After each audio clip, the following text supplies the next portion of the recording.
sekalian, dari Numbai sampai dengan Merauke, dari Sorong sampai Baliem atau Pegunungan Bintang, dan dari Biak sampai Pulau Andi. Dengan berkat dan pertolongan Tuhan, kami mendapatkan kesempatan hari ini menyampaikan kepada kamu sekalian berdasarkan keinginan leluhur bangsa Papua bahwa bangsa dan tanah Papua hari ini 1 Juli 1971 menjadi suatu bangsa dan suatu tanah air yang merdeka dan berdaulat penuh. Kiranya Tuhan menyertai kita dan dengan ini dunia menjadi maklum bahwa keinginan leluhur bangsa Papua untuk merdeka atas tanah airnya Papua Barat telah menjadi nyata.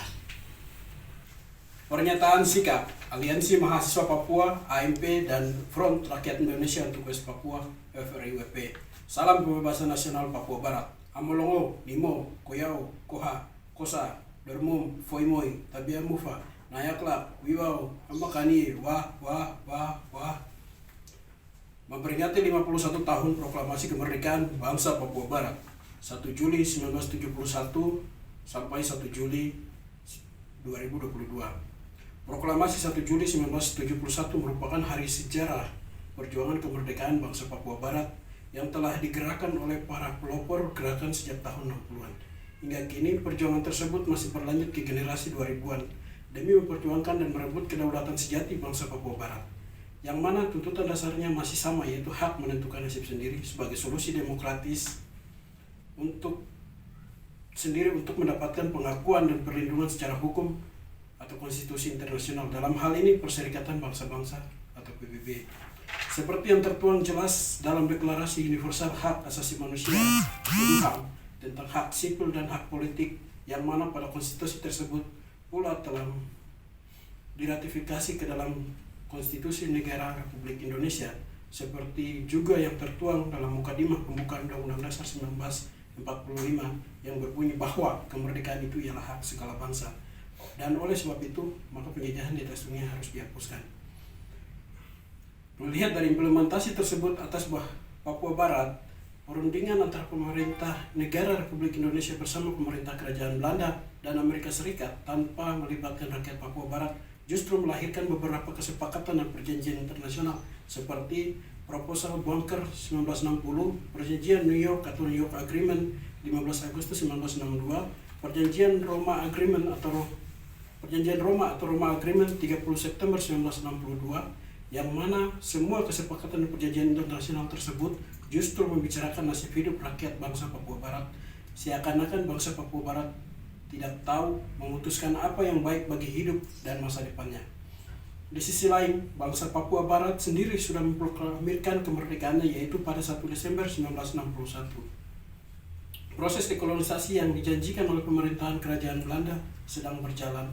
Apalagi dalam konferensi Meja Bundar atau KMB sebagai satu-satunya konferensi yang menghasilkan pengakuan kedaulatan Indonesia yang ditandatangani di Den Haag pada 2 November 1949, wilayah Papua Barat tidak termasuk di dalamnya. Secara administrasi, Papua Barat bukanlah bagian dari Hindia Belanda atau Dutch East Indies yang berpusat pemerintahan di Batavia atau Jakarta sekarang, melainkan Dutch of New Guinea dengan pusat pemerintahan di Hollandia atau Jayapura sekarang.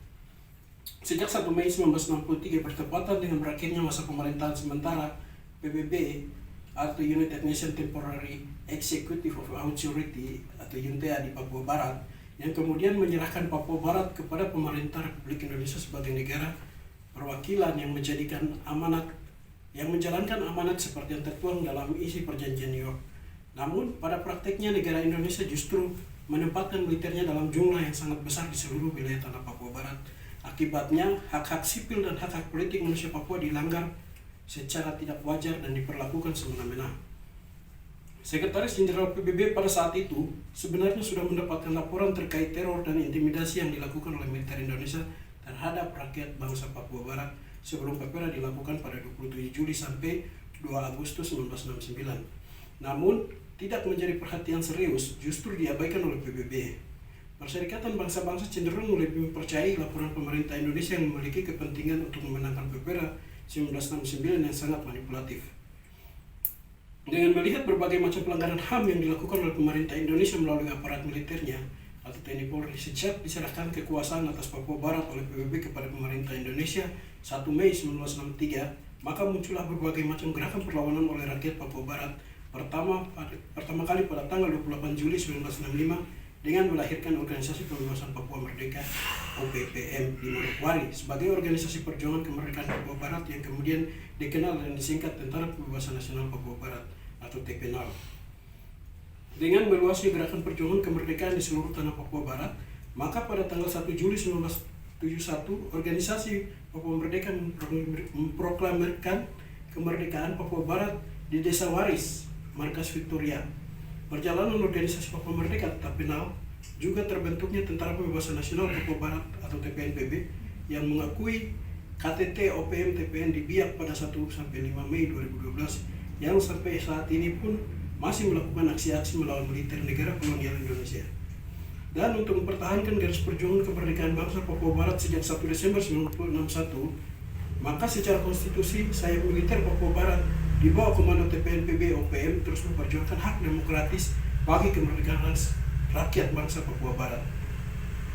Meskipun Indonesia mengatakan KKB atau kelompok kriminal bersenjata sampai mengatakan dengan kata OPM adalah organisasi teroris pada tahun 2021 ini, dari berbagai organisasi Papua Merdeka tetap memperjuangkan hak kemerdekaan bangsa West Papua, tetap merebut kemerdekaan. Otsus yang sedang dipaksakan di Papua memancing kemarahan rakyat West Papua dilihat dari pemberlakuan Otsus Jilid 1 yang telah gagal di West Papua sehingga dipaksakan untuk menerima Otsus Jilid 2. Aksi demo damai kesadaran rakyat Papua, Otsus dan DOB gencar di mana-mana. 122 organisasi sipil, sosial maupun politik yang tergabung dalam petisi rakyat Papua melakukan protes perlawanan menuntut cabut Otsus, tolak DOB dan gelar referendum bagi Papua. Namun dalam penanganan aksinya direspon dengan ganas, pembungkaman ruang demokrasi, represif, intimidasi dan teror terhadap masa aksi cabut Otsus dan penolakan DOB.